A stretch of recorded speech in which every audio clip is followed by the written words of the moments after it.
ने मत्था लगाया था और रूस के टुकड़े टुकड़े हो गए।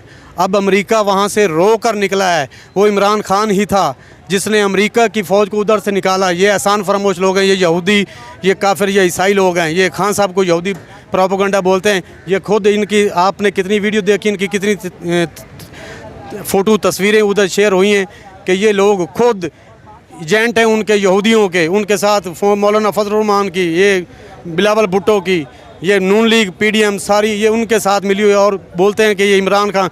और ये एक और बात आपको बताना चाहता हूँ कि मैं फिर बोलना चाहता हूँ कि ये कहते हैं पख्तून दहशतगार। पख्तून जितना मुसलमानों में कोई अगर दलेर कौम है तो वो पख्तून है, और सबसे ज़्यादा निशाने अगर किसी कौम के पास हैं तो वो पठान कौम है, पख्तून कौम है।